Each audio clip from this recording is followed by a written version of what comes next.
Assalamualaikum warahmatullahi wabarakatuh. Kami dari kelompok 5 akan mempresentasikan hasil percobaan mengenai gaya gesek yang menghambat laju benda. Ada beberapa poin yang akan disampaikan. Yang pertama, tujuan percobaan akan disampaikan oleh Aina. Yang kedua, dasar teori akan disampaikan oleh Suci. Yang ketiga, alat dan bahan akan disampaikan oleh Maulidina. Yang keempat, percobaan akan disampaikan oleh Asep. Yang kelima, penjelasan percobaan oleh Rifa. Dan yang terakhir, kesimpulan akan disampaikan oleh Ayu.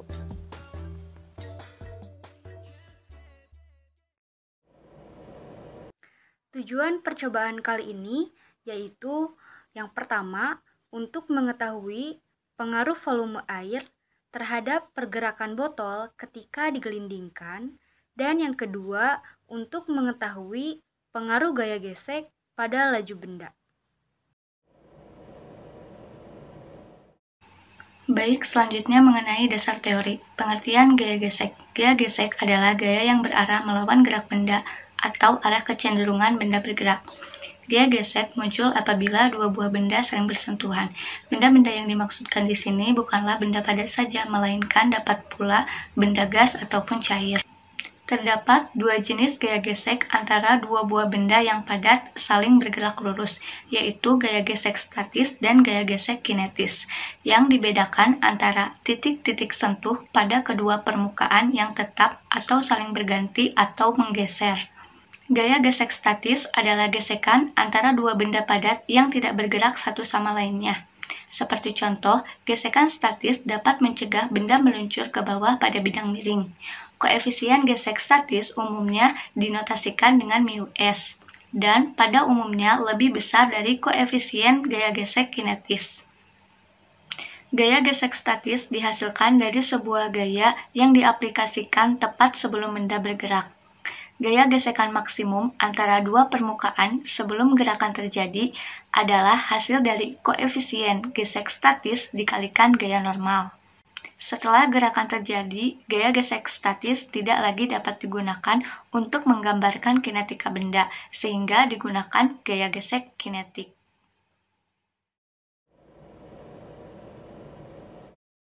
Alat dan bahan yang digunakan dalam eksperimen kali ini yaitu 1.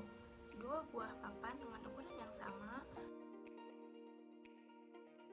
2. Dua buah botol, yang satu berisikan air dan yang satunya lagi botol kosong. 3. Yaitu satu papan batu bata.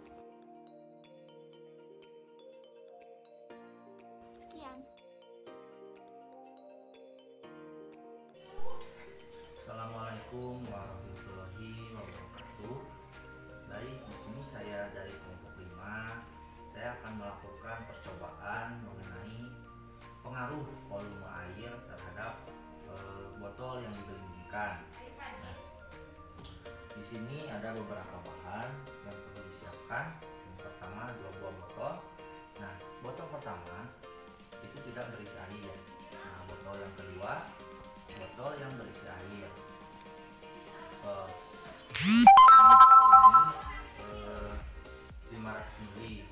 Kemudian satu buah batu bata yang berukuran kurang lebih lebarnya itu 20 cm, panjang 10 cm dan tinggi 5 cm.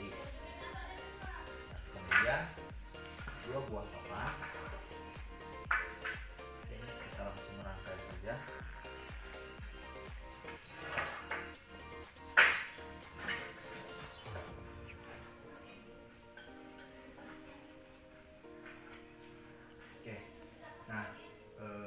Jadi rangkaian ini kurang lebih tingginya 7 cm ya, karena papan ini tingginya sekitar 2 cm, panjangnya 1,5 meter dan lebarnya 10 cm. Jadi papan ini lebarnya 20 cm pas ya sama bata gitu. Oke, kita langsung saja. Nah, yang pertama saya akan menggelindingkan botol yang tidak berisi air.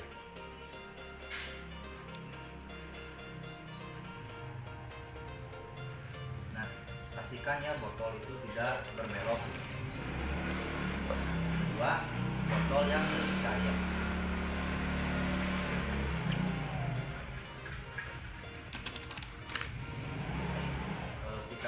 nanti ya percobaannya sekali lagi.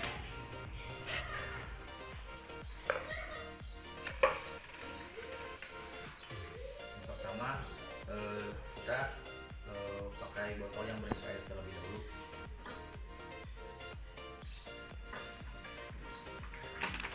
Oke, kemudian botol yang tidak berisi air. Nah, sekian percobaan mengenai pengaruh volume air terhadap botol yang digelindingkan. Wassalamualaikum warahmatullahi wabarakatuh.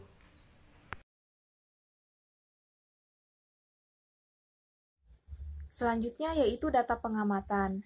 Hasil pengamatan waktu yang digunakan botol untuk melaju. Yang pertama, untuk botol yang kosong atau tidak diisi air, waktu yang digunakannya yaitu 2,68 sekon.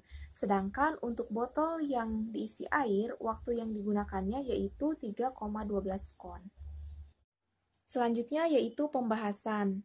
Dari data yang diperoleh dapat dikatakan bahwa botol yang berisi air bergerak lebih lambat daripada botol yang kosong atau yang tidak diisi dengan air.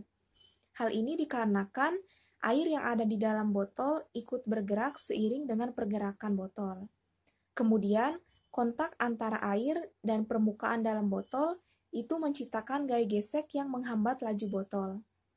Begitu juga dengan gaya berat dari botol, memberikan tekanan sehingga gaya gesek antara permukaan luar botol dan permukaan lintasan menjadi lebih besar. Akibat kedua gaya gesek tersebut, botol yang berisi air bergerak lebih lambat.